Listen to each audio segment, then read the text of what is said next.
আলহামদুলিল্লাহ। এখনই আমাদের সামনে আজকের প্রধান আকর্ষণ, প্রধান বক্তা, আল্লাহ পাকের কুদরতের সাথ 26 ইঞ্চি উচ্চতা বিশিষ্ট সুমধুর কণ্ঠস্বর ভারত বাংলার সৃষ্টিকারী বক্তা হযরত মাওলানা কারি মোহাম্মদ আব্দুল সালাম সাহেব নজিরপুরি সাহেব এখনই বয়ান শুরু করবেন। আমি হযরতকে কোরআন ও হাদিসের আলোকে মূল্যবান তাকরীর পেশ করার জন্য সুবিরে অনুরোধ করছি।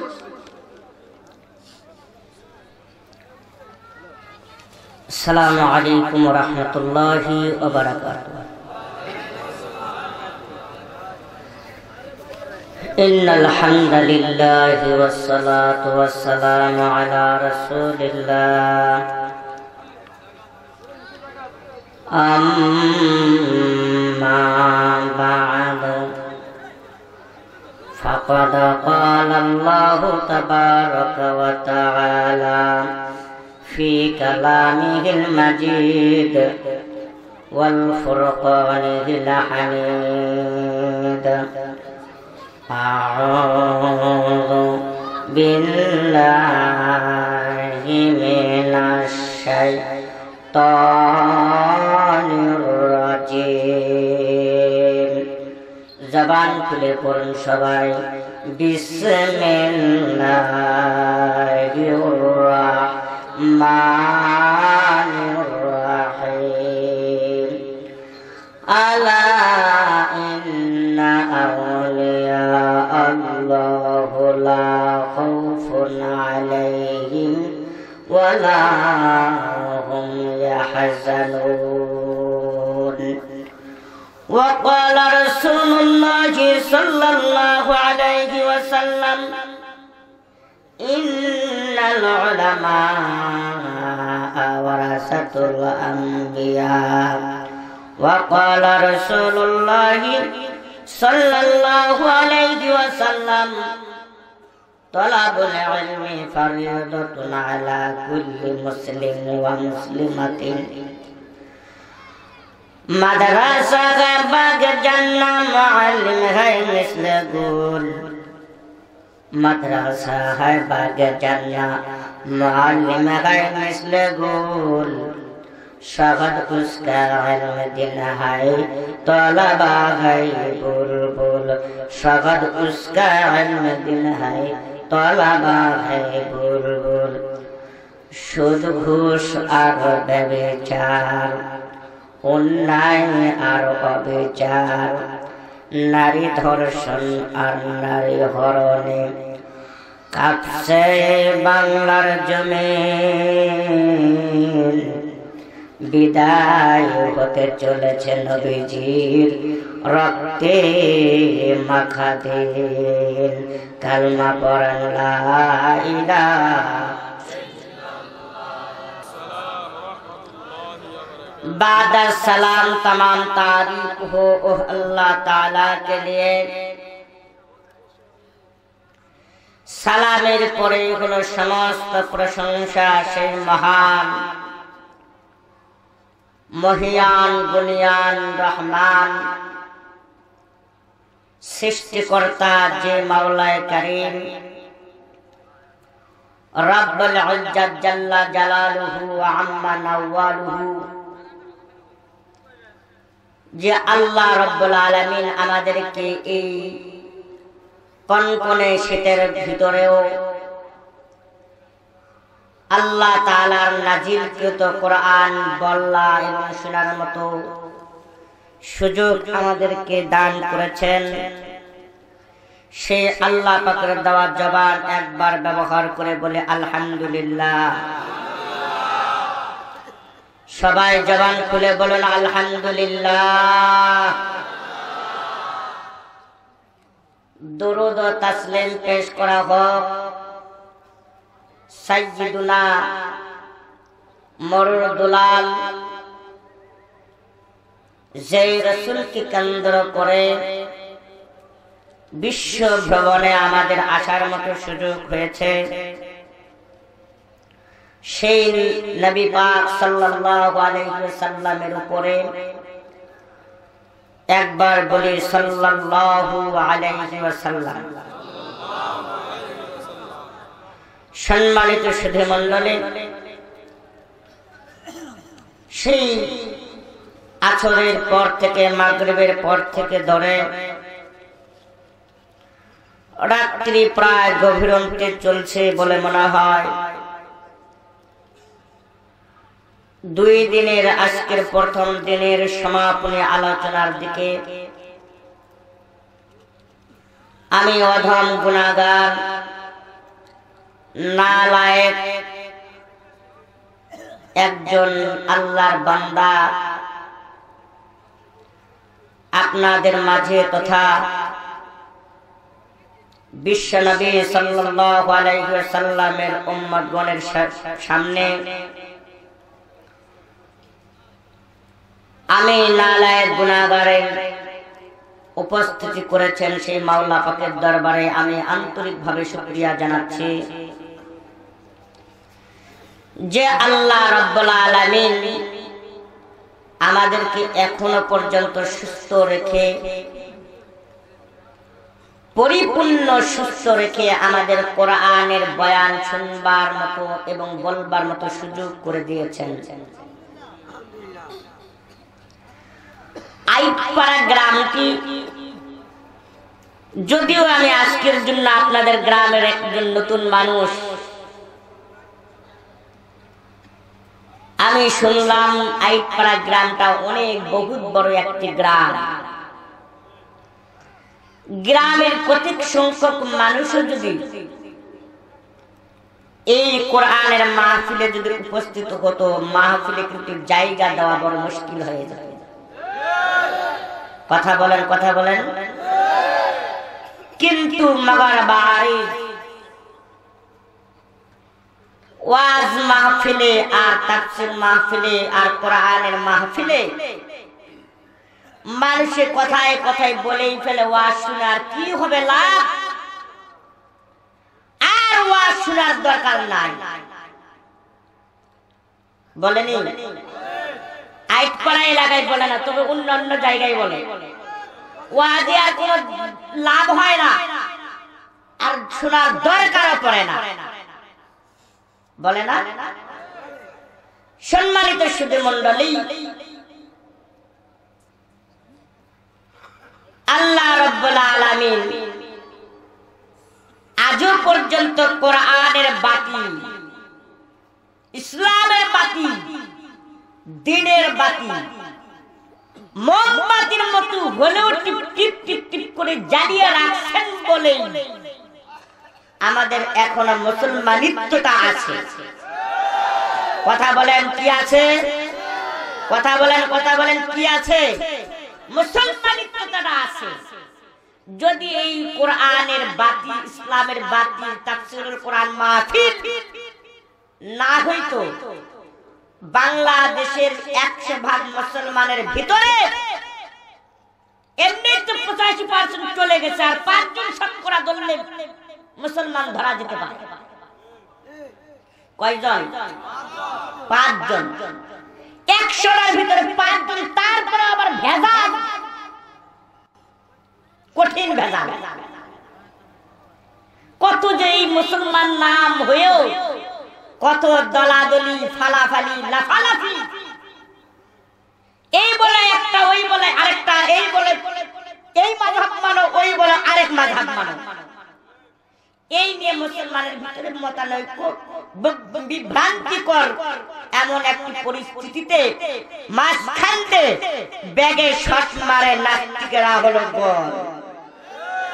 কথা বলেন, কে কে গোল দিল? নাস্তিক আর বেঈমান। সম্মানিত ভাইরা, এই পাড়া গ্রামে মুসলমান ভাই বন্ধু বোনদেরকে আমি জানিয়ে দেওয়ার জন্য আমি বলতে চাচ্ছিলাম, কোন লম্বা চড়া কোনো কাহিনী নয়, কোন লম্বা চড়া কোনো বক্তব্য নয়, মুক্তাসার আলোচনা করে বিদায় হওয়ার জন্য চেষ্টা করব। আল্লাহ রাব্বুল আলামিন যেন আমাদেরকে সবাইকে কবুল করেন, বলেন আল্লাহুম্মা আমিন। আমার শুধুমাত্র বাংলাদেশ দিয়ে যদি এক্সাম্পল দেওয়া হয়, বিশ্বের ভিতরে কথাগুলো রেকর্ড হয়ে যাবে। চাঁদপুর ফরিদগঞ্জের আইতপাড়া এলাকাবাসীর ভাইদেরকে জানাইতে চাই, আমাদের বাংলাদেশে শতকরা মুসলমান 95 জন হওয়ার পরে আমাদের ইমানি বাতি একবারে হলো নরমাল পর্যায়ে চলে গেছে। সম্মানিত ভাইরা, আর সেই তৎকালীন যুগে আল্লাহর নবী মুহাম্মদুর রাসূলুল্লাহ সাল্লাল্লাহু আলাইহি ওয়াসাল্লামের জামানায় যখন দুনিয়ার বুকে যখন আবির্ভাব ঘটিয়েছেন, যখন দুনিয়ার বুকে চলে এসেছেন, সেই সময় আল্লাহর নবী এই মাত্র দিনের দাওয়াত, ইসলামের দাওয়াত দিতে গিয়ে তখন শতকরা 95 জন কিন্তু হলো মুনাফিক, শতকরা 95 জন কিন্তু হলো মুশরিক কাফের ছিল, আর হলো 5 জন কিন্তু মুসলমান ছিল। কথা কোন ঠিক না ব্যাঠিক? আবার মুসলমান খুঁজে কিন্তু পাওয়া বড় মুশকিল হয়ে যেত।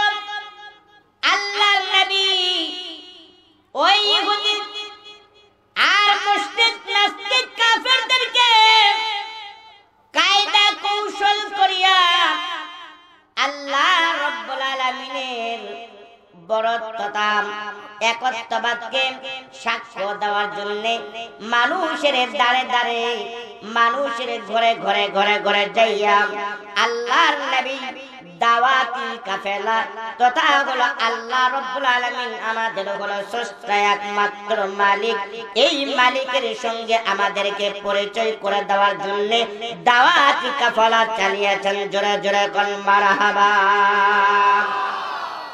সম্মানিত ভাইরা, এই আজকে যুব সমাজের উদ্যোগে এই এলাকার মানুষগুলো দাওয়াতি একটা স্লোগান, এই তাফসীরুল কোরআন মাহফিল যতদিন পর্যন্ত এই গ্রামে চলবে, যতদিন পর্যন্ত চালু থাকবে, এলাকার ভিতরে যে সমস্ত কবরগুলো আছে, যে সমস্ত কবরবাসীগুলো আপনারা আমার বাবা মা আপন জনের গুলো কবরে শায়িতা আছে, যতদিন পর্যন্ত কোরআনি মাহফিল চালু থাকবে ততদিন পর্যন্ত আল্লাহ রাব্বুল আলামিন ওই কবরবাসীগুলোকে আল্লাহ মাফ করে দিতে পারেন। জোরে জোরে কোন সুবহানাল্লাহ। সেই জন্য এই যুবকদেরকে নিয়ে দু একটি কথা আমি আপনাদেরকে মাঝে বলতে চাই। মানুষের যখন বয়স চলে যায়, মানুষের সময়ের কিন্তু হলো 3টি স্তর আছে, 3টি ভাগ আছে। জোরে জোরে বলেন কয়টি ভাগ আছে? 3টি ভাগ আছে। একটা হলো শিশুকাল, আরেকটা হলো যৌবনকাল অর্থাৎ হলো যুবকাল, আরেকটা কাল হলো বার্ধক্যকাল। তার মানে হলো কোন প্রকার গ্যারান্টি নাই কোন সময় যেন দম ফুরাইলে ঠুস হয়ে যাবে। 40-এর পার গেলে কত পার হইলে? জোরে বলেন। 40। সেই জন্য তো কবি ডাক দে বলেন, সেখানে সালে উমরে আজিজত গুজাস মেজাজে তু আজ হালে তিফলে নাগাস, মেজাজে তু আজ হালে তিফলে নাগাস। এই জন্য কবি ডাক দিয়ে বলতেছেন তোমার 40 বছর পর্যন্ত পার হয়ে গেল, কিন্তু এখনো তোমার বাচ্চাপনা, তার মানে হলো শিশুকালের মতো তোমার শিশুকালের চিন্তা ধারা এখনো যায় না। শিশুকালের চিন্তা ধারা এখনো। বাস্তব একটি কথা বলবো, বলা যাবে?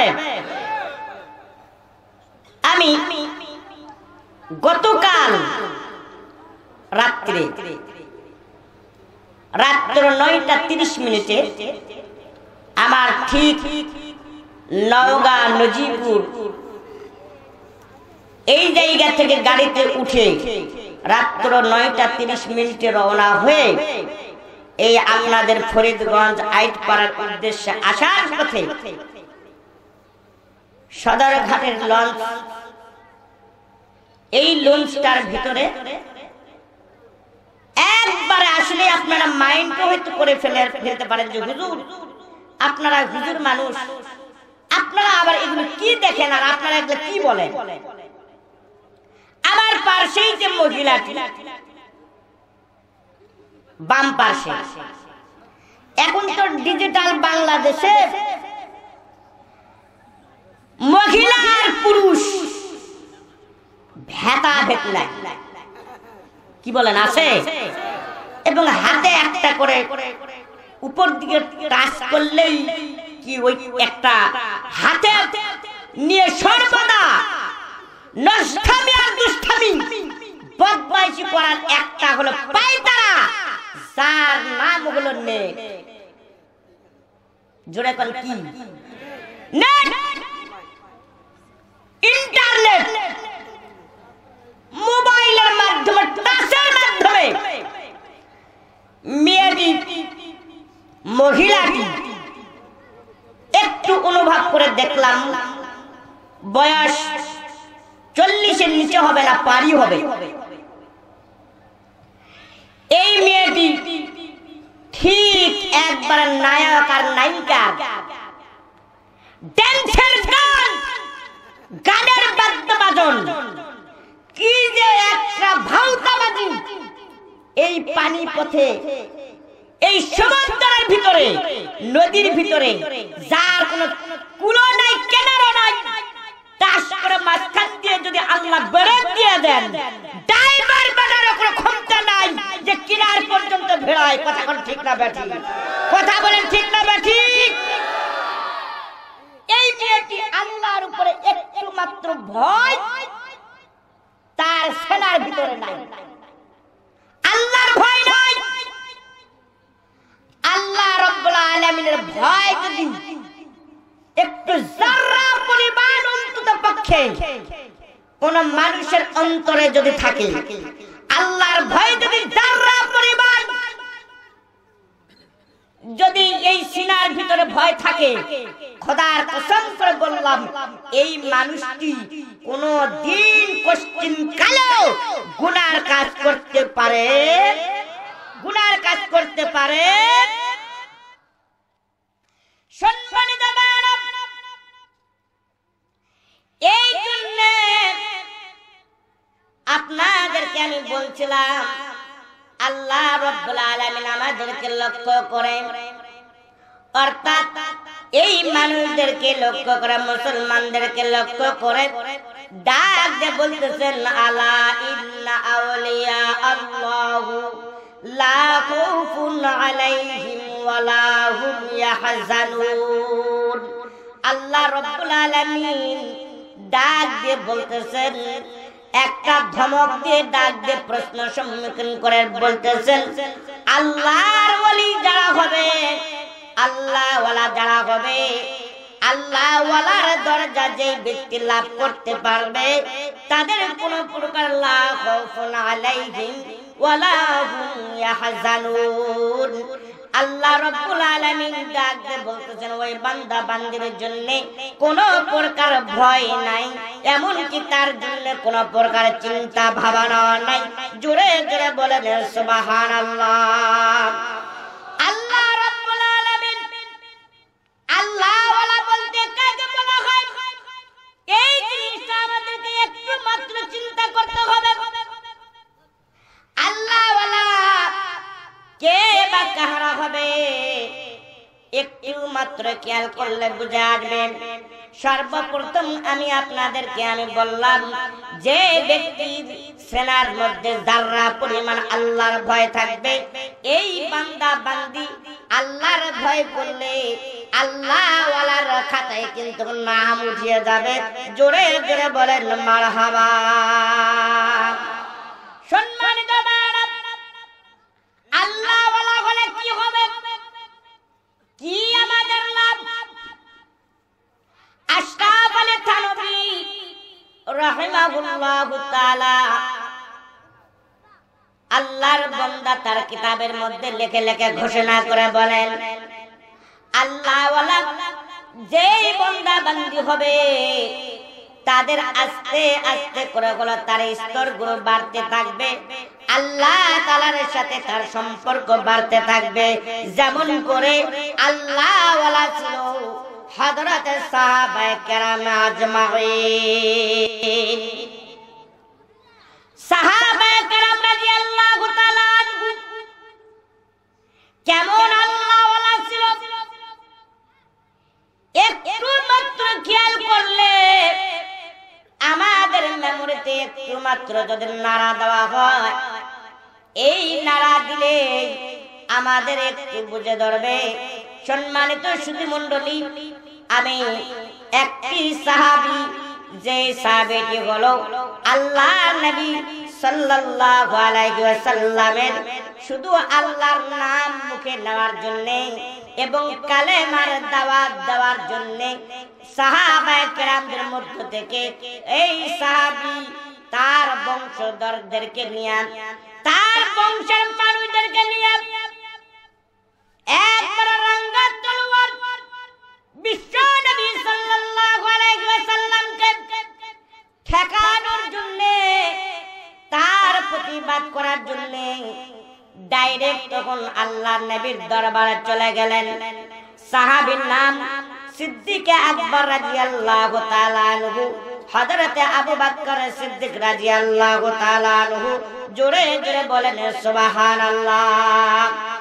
সম্মানিত ভাইরা, হযরতে সিদ্দিক আকবর রাদিয়াল্লাহু তাআলা আনহু এখনো মুসলমান হন নাই। মুসলমান হওয়ার আগে পয়গম্বর আল্লাহ নবী সাল্লাল্লাহু আলাইহি ওয়াসাল্লামের সাথে সুসম্পর্কিত, এমনকি তার সাথে হলো বন্ধুত্ব ছিল, এমনকি তার সাথে হলো সুন্দর কিন্তু একটা হলো আচার আচরণ করেছিল। জোরে জোরে বলেন সুবহানাল্লাহ। হঠাৎ করে বংশের মানুষগুলি সিদ্দিক আকবর রাদিয়াল্লাহু তাআলা আনহুকে ডাক দিয়ে বলতেন, সিদ্দিক আকবর, এ আবু বকর, তোমার না বন্ধু, তোমার না একজন প্রিয়জন, এই যে মোহাম্মদ পাগলের মতো যেন মানুষের দ্বারে দ্বারে কি যেন বলে, তুমি এই তোমার বন্ধু হিসাবে তুমি কি ঠেকাইতে পারো? ঠেকাইলে ঠেকাও, না বলে আমরা কিন্তু যা মোহাম্মদকে সাইজ করব। হযরত আবু বকর রাদিয়াল্লাহু তাআলা আনহু ডাকতে বলতেছেন, হাই রে বংশের মানুষ, আমার সাথে তার সম্পর্ক ভালো আছে বলে আমাকে এরকম করো। আচ্ছা ঠিক আছে, তোমরাও আমার সাথে চলো, আমার সাথে চলো, মুহাম্মদকে আমিও বাধা দেব, চলো। কেন এইভাবে মানুষের কাছে কি যেন শব্দটি বলতেছে, আল্লাহ যার কোনো অস্তিত্ব আকার বলতে কোনো জিনিস আমরা পাই না, কিন্তু সেই একজন আকারহীন বস্তুকে পরিচয় করিয়ে দেওয়ার জন্য কেন তুমি দাওয়াত দিতেছ? এটাকে বাধা দিতে হবে। বংশের মানুষগুলো নিয়ে আল্লাহ নবী সাল্লাল্লাহু আলাইহি ওয়াসাল্লামের দরবারে গিয়ে হাজির হয়ে গেলেন। আবু বকর রাদিয়াল্লাহু তাআলা আনহু ডাক দিয়ে বলতেছেন, নবী মুহাম্মদ এখনো নবুয়তির দায়িত্ব পায় নাই, কিন্তু দাওয়াতি কার্যক্রম চলতে আছে। আল্লাহর নবীকে প্রশ্ন করে বসলেন, মুহাম্মদ তুমি না কেমন যেন একটি বংশের মধ্যে ভাইরাস শুরু করেছো, তোমার ভাইরাসটি আস্তে করে বন্ধ করতে হবে। তোমার ভাইরাস বন্ধ না করলে বংশের মানুষগুলো তোমার উপরে নির্যাতন চালানোর জন্য চেষ্টা করবে, অতএব তোমার হলো এই দাওয়াতি কাফেলা তোমার মুখটা বন্ধ করে দাও। আল্লাহর নবী ডাক দিয়ে বলতেছেন, আবু বকর তুমি কি সেই দিনের কথা কি ভুলে গেছো, যেই দিন তুমি আর আমি দুইজন মিলে এক জায়গায় শুয়েছিলাম, শুয়ে থাকার পরে তুমি ঘুমান্ত ঘরে চিৎকার মারলা, এমন কি তুমি যেই বস্তুটি যেই রূপ যেইটা তুমি দেখছো এই দিনের কথাটা কি তুমি ভুলে গেছো? আবু বকর রাদিয়াল্লাহু তাআলা আনহু বুদ্ধিমান মানুষ, আলা কিলু তাকফিহিল ইশারা, আকলমন্দ ইশারা কাফি করতে গেল। তার মানে সিদ্দিক আকবর রাদিয়াল্লাহু তাআলা আনহু ডাইরেক্ট তৎক্ষণাৎ ভাবে মেমোরির ভিতরে সঙ্গে সঙ্গে বিষয়টি তার মাথায় চলে আসলো। হ্যাঁ, একসঙ্গে যখন আমরা শুয়েছিলাম সেই সময় স্বপ্নের যুগে আমি দেখেছিলাম তোমার মতো, অর্থাৎ তুমি হলা বিশ্ব নবী মুহাম্মদ সাল্লাল্লাহু আলাইহি ওয়াসাল্লাম, আর তোমার সাথী আমি সিদ্দিক আকবর রাদিয়াল্লাহু তাআলা আনহু। জোরে জোরে বলেন সুবহানাল্লাহ। একটু জিকির করেন লা ইলাহা ইল্লাল্লাহ, লা ইলাহা।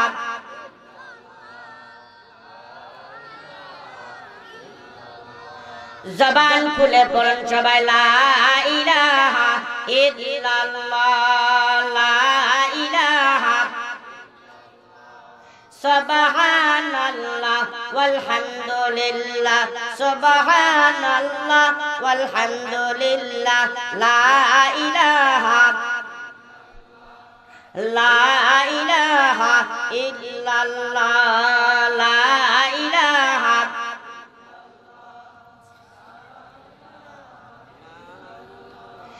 লা ইলাহা ইল্লাল্লাহ মুহাম্মাদুর রাসূলুল্লাহ সাল্লাল্লাহু আলাইহি ওয়াসাল্লাম।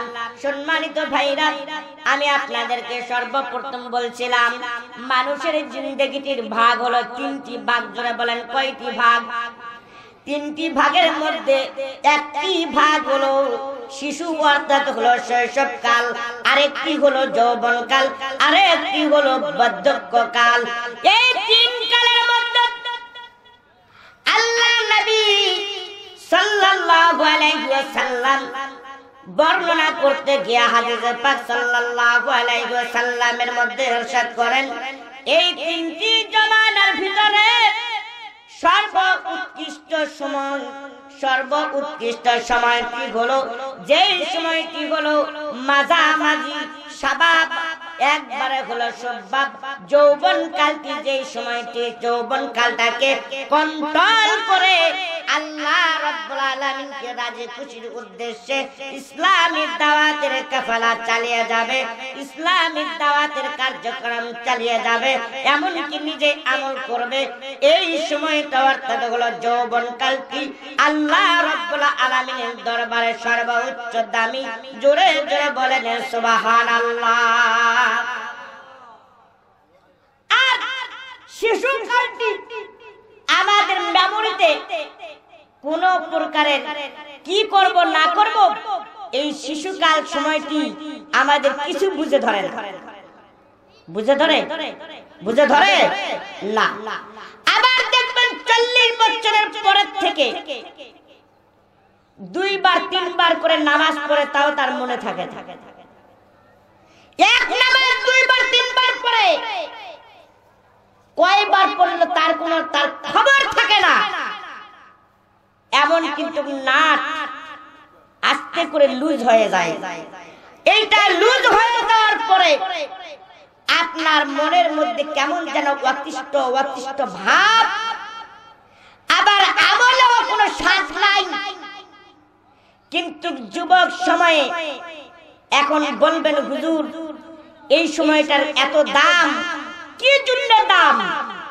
এই সময়টাকে কেউ যদি কন্ট্রোল করে, কোন যুবক ছেলে পেলে যদি কন্ট্রোল করে, কোন যুবতী মহিলা কন্ট্রোল করে, তার স্বভাবটা যদি ঠিক রাখে, তার স্বভাব চরিত্রটাকে ঠিক রাখে, আল্লাহ এবং আল্লাহ রাসূলের বিধান মোতাবেক জীবন যাপন করতে পারে, তো আল্লাহ রাব্বুল আলামিন এই একটা নফল যদি ইবাদত করে ফরজের সমতুল্য এই সময়ের দাম হয়ে যায়।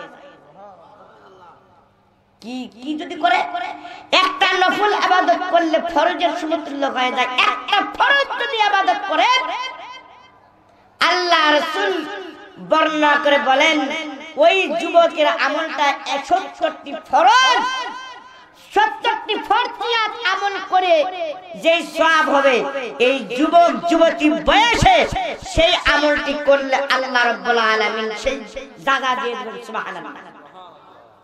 সম্মানিত ভাইরা, এই জন্য আমরা সর্বদা সবসময়ের জন্য সময়টিকে গনিমত মনে করে আল্লাহ রাব্বুল আলামিনের রাস্তায় ব্যয় করার জন্য চেষ্টা করব। কেননা আমাদের জীবন নামক হায়াতের বাতিখানা কোন সময় যেন নিভিয়ে যাবে এইটা কিন্তু বলার কোনো কায়দা কৌশল আমাদের কোনো মানুষের কিন্তু জানা নাই। এমনকি মানুষ মারা যাবে এইটা কিন্তু অবধারিত জানে মানুষ মারা যাবে, কিন্তু কোন সময় যাবে এইটার কিন্তু গুরুত্ব আমাদের নাই। বাংলাদেশের মুসলমান, বাংলাদেশের মানুষ কোন দেশে যায় মৃত্যু হবে, ইন্ডিয়ার মানুষগুলো কোন দেশে যায় মৃত্যু হবে, নাকি বাড়ির নিজের ঘরের মধ্যে মৃত্যু হবে, নাকি বাহিরে রাস্তা পথে মৃত্যু হবে, এইটা কোন প্রকার কোশ্চেন কালেও আমাদের জানা নাই। এই জন্য আমাদেরকে সময়টি যেই সময় 1 ঘন্টা পাইলে 1 মিনিট 1 সেকেন্ডে যেই সময়টি আমাদের এসে যায়, একটা মাত্র উদাহরণ দিলে আমার কথাটি বুঝে আসবে। সম্মানিত ভাইরা, আমার বাবা সর্বপ্রথম আমার আগে চলে আসছে, তারপরে আমি ছেলে হিসাবে পড়ে আসছি, কিন্তু যাওয়ার কোনো সিরিয়াল মেনটেনের কোনো কায়দা নাই। আমার বাবা আগে যাবে নাকি আমি আগে যাব এইটা কিন্তু আমাদের কোনো জানা নাই। ছেলের আগে বাবা যেতে পারে, বাবার আগে ছেলে, এইরকম ইতিহাস বাংলাদেশেও অনেক আছে, পৃথিবীর জগতেও অনেক আছে। বাবাকে রেখে ছেলে আগেই দুনিয়া থেকে বিদায়, আছে না নাই? আবার বাবা ছেলেকে রেখে গেল, ছেলে বাবার আগে শেষ। তার মানে সময় কোন সময় আমাদের বন্ধ হয়ে যাবে, কোন সময় মালাকুল মাউত আমাদের সামনে হাজির হয়ে যাবে, এইটা আমাদের বলার কোনো কায়দা। আল্লাহর বান্দা,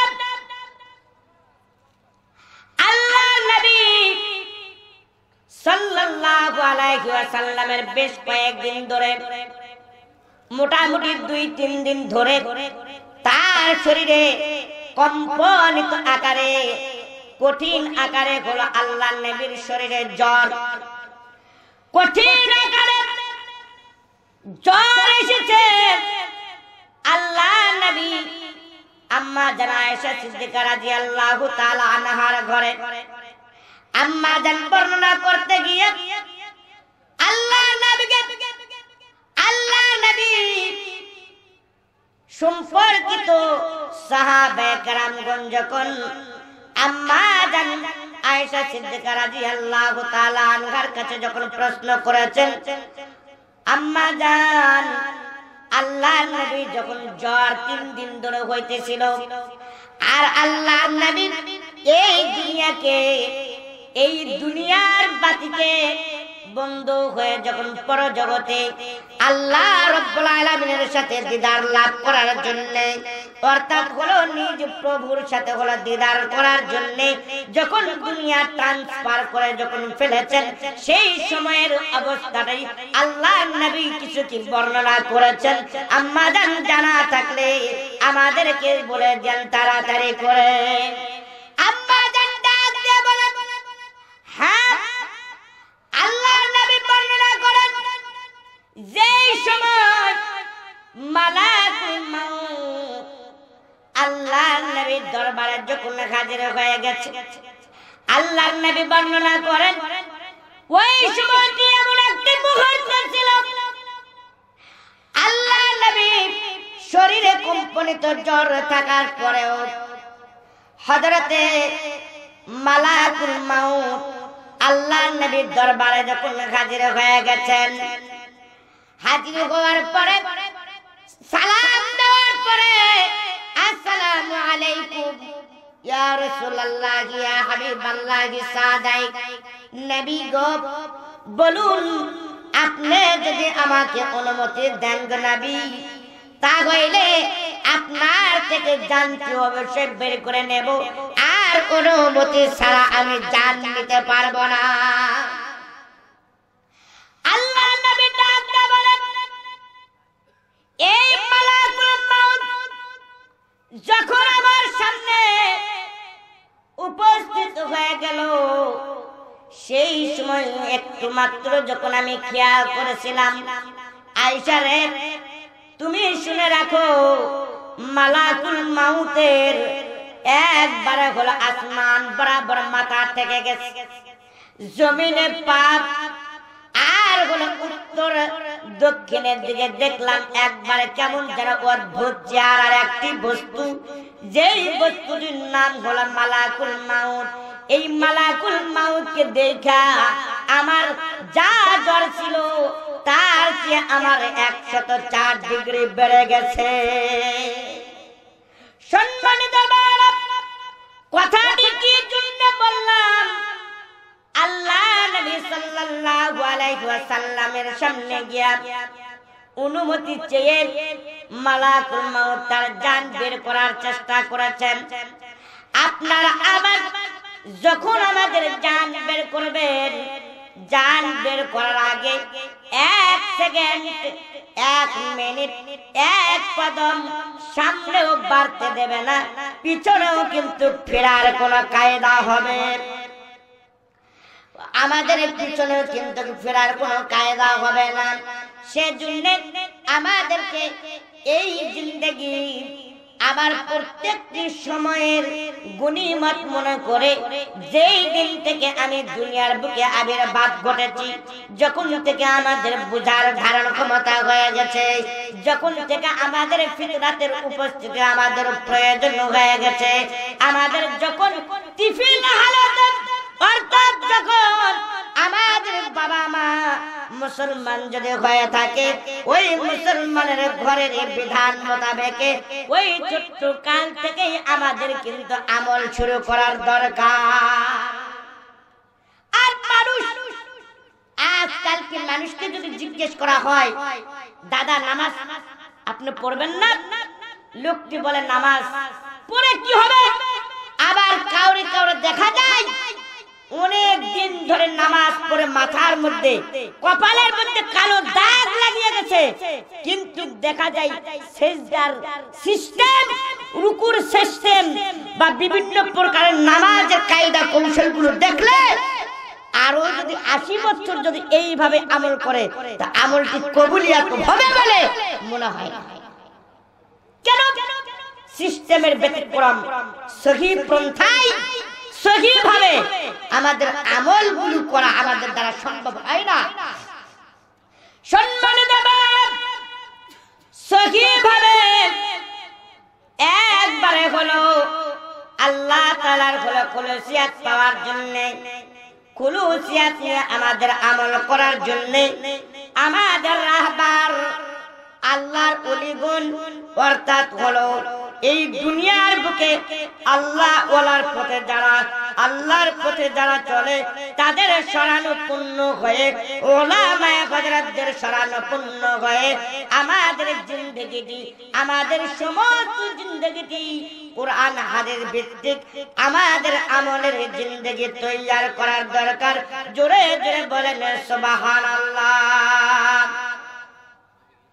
আমাদের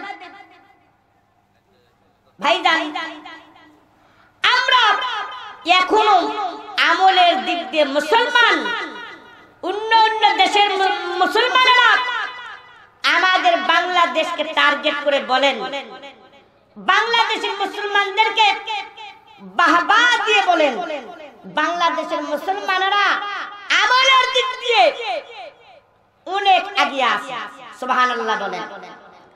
কিন্তু যতই এগিয়ে থাকুক না কেন, আমলের দিক দিয়ে যতই এগিয়ে থাকুক, এখনো পরিষ্কার পরিচ্ছন্নভাবে আমল করার কায়দা জানার জন্য আমরা কোন প্রকার প্রচেষ্টাই করি না।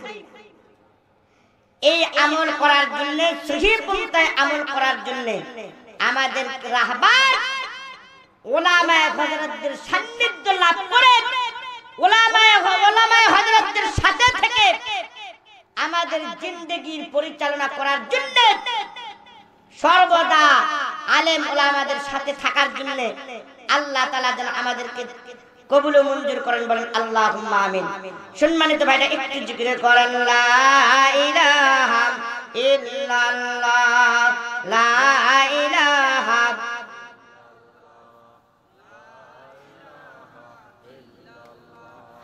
আসমানের মালিক যে আল্লাহ, বলুন আসমানের মালিক যে আল্লাহ, জমিনের মালিক সে আল্লাহ, আমাদের মালিক তিনি আল্লাহ, লা ইলাহা ইল্লাল্লাহ, লা ইলাহা সুবহানাল্লাহ ওয়ালহামদুলিল্লাহ, সুবহানাল্লাহ ওয়ালহামদুলিল্লাহ, লা ইলাহা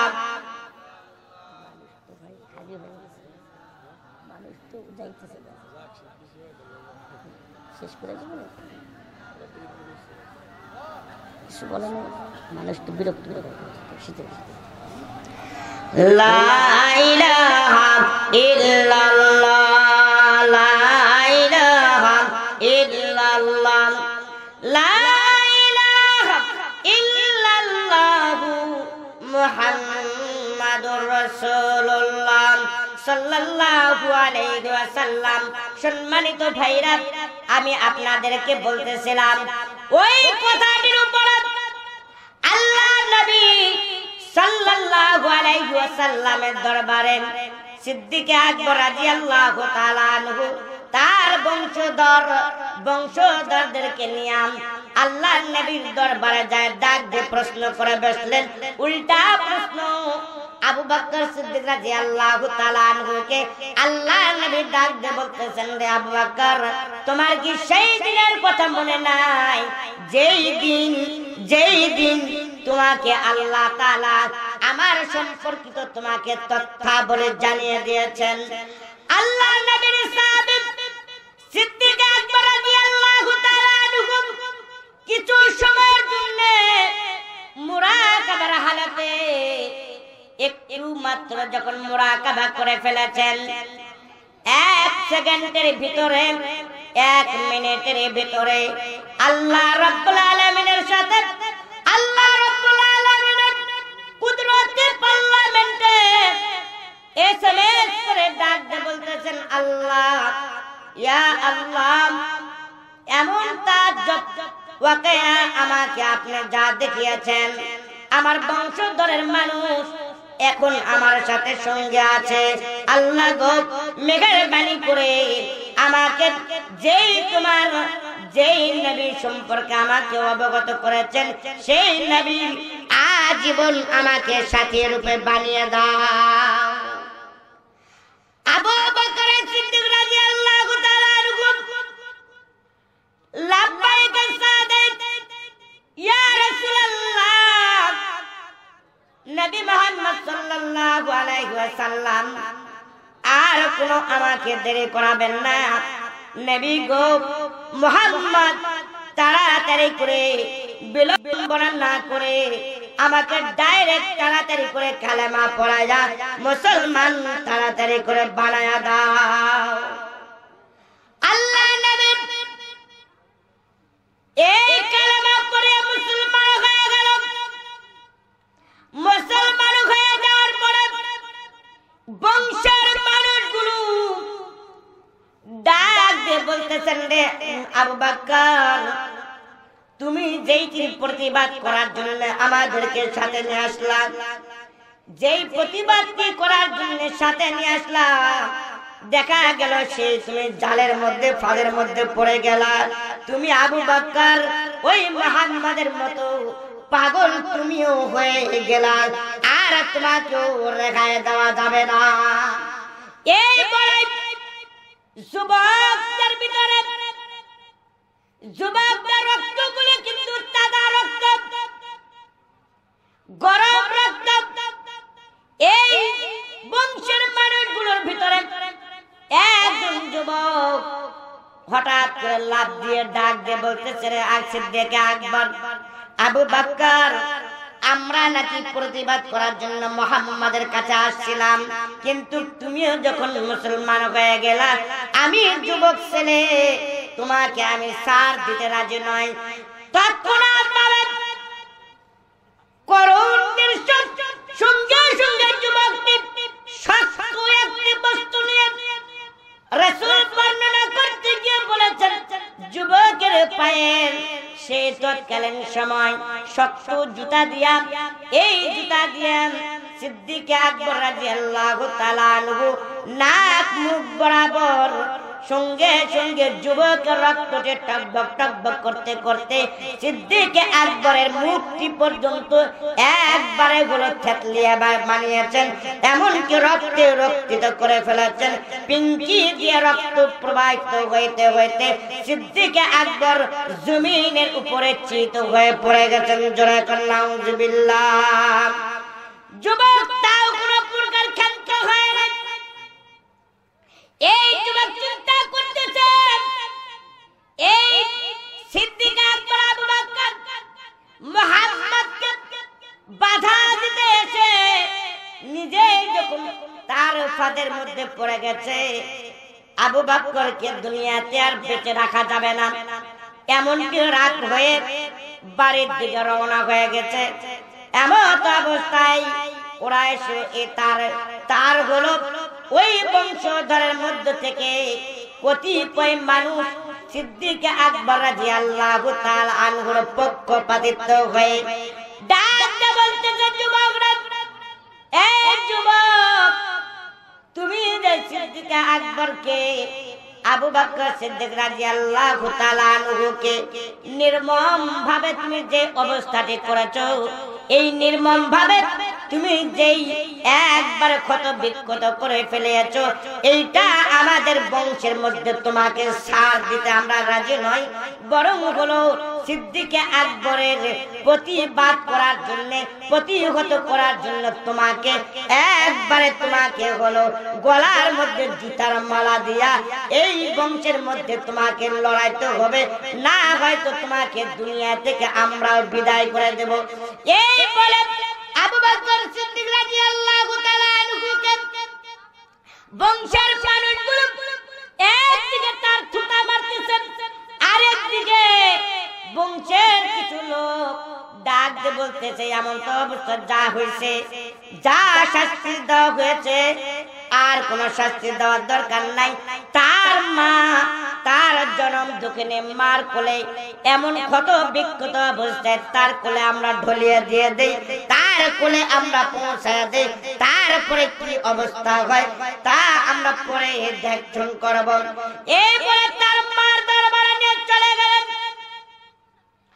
তার মার দরবারে এই আবু বকর সিদ্দিক রাদিয়াল্লাহু তাআলা আনহুকে উম্মে খাইল তার দরবারে, অর্থাৎ আবু বকর সিদ্দিক রাদিয়াল্লাহু তাআলা আনহুর মার কোলের মধ্যে যখন যায় পৌঁছা দিলেন, পৌঁছা দেওয়ার সঙ্গে সঙ্গে তার ছেলে অর্থাৎ তার মা হলো উম্মে খাইল, তখন ডাইরেক্ট সঙ্গে সঙ্গে তার ছেলেকে দেখা ডাক দিয়ে বলে, সিদ্দিক আকবর, বাবা গো, এইভাবে তোমাকে নির্মম ভাবে কোন বেচারা কোন লোককে তোমাকে এইভাবে ক্ষত বিক্ষত করেছে?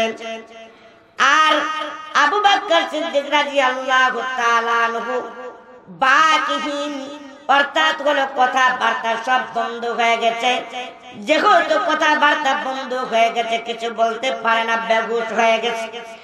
বেহুশ হয়ে গেছে। মা চিন্তা করতে করতে বংশের মানুষের কাছে পাগলের মতো ছুটাছুটি করে ডেকে ডেকে বলতেছে, বংশের মানুষেরা, আমার আবু বকরকে এমন নির্মম ভাবে কোন লোকটি মেরেছে, কে মারলো, কেন মারলো, কি কারণে মারলো, কারণ কি আমাকে তাড়াতাড়ি করে বলো। কারণ বলার আগে বংশের মানুষগুলো ডাক দিয়ে বলতেছিল, উম্মা খায়ের, তুমি বিলম্বনা না করে সিদ্দিক আকবর আবু বকর সিদ্দিক রাদিয়াল্লাহু তাআলা আনহুকে বিলম্বনা না করে সুস্থ হওয়ার জন্য তাকে তাড়াতাড়ি করে কিছু সংখ্যক খাদ্যদ্রব্য তার মুখে যদি উঠাইয়া দাও, খাদ্যদ্রব্য মুখে উঠাইয়া দিলে হয়তো তার শরীরের ঘাটতি রক্ত প্রবাহিত হয়ে নিস্তেজ হয়ে বেহুশ হয়ে গেছে, একটু খাদ্যদ্রব্য তার মুখে উঠাইয়া দাও, তাহলে তাড়াতাড়ি করে গুলো সারিয়ে উঠবে। সারিয়ে উঠার পরে তুমি তোমার সন্তানের মুখ থেকে শুনিয়ে নিও কেন তোমার সন্তানকে নির্মম ভাবে মারধর করেছে। ডাক দেওয়ার পরে কিছু সংখ্যক খাবার ব্যবস্থা করিয়া সিদ্দিক আকবর রাদিয়াল্লাহু তাআলা আনহুর মুখের মধ্যে আস্তে করে নরম খাবারগুলো মুখের কাছে যখন নিয়ে যায় আর ডেকে ডেকে বলতে যে, বাবা সিদ্দিক আকবর, আবু বকর, তুমি একটু মুখটি একটু মেলায়া দাও, তোমার মুখে একটু খাদ্য দেয়া দেয়। সম্মানিত ভাইরা, আর কোন লম্বা কথা নয়, সংক্ষিপ্ত কথায় আমি বিদায় হওয়ার জন্য চেষ্টা করব। আমি বুঝতে পেরেছি মানুষের শীতের রাত্রে, প্রচন্ড শীতের মাঝে মানুষের কিন্তু মানসিকতা নষ্ট হয়ে যায়। সেই জন্য আমি সংক্ষিপ্ত ভাবে শেষ করার জন্য চেষ্টা করব। কোনো ভরসার কারণ নাই, অভরসার কোনো কারণ নাই, এই কথাটি বলেই আমি আপনাদের থেকে ইনশাআল্লাহ প্রথম দিনের অনুপাতে একটু আগেই শেষ করার জন্য আমি ইনশাআল্লাহ চেষ্টা করব। সম্মানিত সিদ্দিক আকবর রাদিয়াল্লাহু তাআলা আনহু ডাক দিয়ে বলতেছেন, মা গো, যতক্ষণ পর্যন্ত রাসূলের চেহারা, আল্লাহর নবীর চেহারা যতক্ষণ পর্যন্ত আমি না দেখব, ততক্ষণ পর্যন্ত আমার মুখে খাবার আমি উঠাবো না। সুবহানাল্লাহ, সুবহানাল্লাহ। সম্মানিত ভাইরা, আমি আপনাদেরকে প্রথমে হিডিংয়েই বলেছিলাম আমাদের যুবক কালটি এইটা খুব হিসাব নিকাশ করে চলার একটি সময়, খুব হিসাব নিকাশ করে চলার সময়। এখন পৃথিবীর জগতে বাংলাদেশের জমিনে যুবক যুবতীদের ঢলাঢলি আর কোলাকুলি, নষ্টামি আর দুষ্টামি, এই নষ্টামি আর দুষ্টামির কারণে ঈমান টিকে রাখা পড়ো আমাদের কঠিন অবস্থা। কিসের হুজুর, কিসের মাওলানা, কিসের মুরব্বি, এই যুবকরা এক পর্যায়ে দেখা যায় বেহায়াপনা করতে করতে এরা আর কোন হুজুর, মাওলানা, মাওলাবি, মুরব্বি, বাবা, চাচা, শায়েখ, উস্তাদ কিছুই দেখে না। এদের চোখে মনে হয় কালো রঙিন চশমার গ্লাস তার চোখে লাগিয়ে দিয়েছে, আর কিছু দেখে না।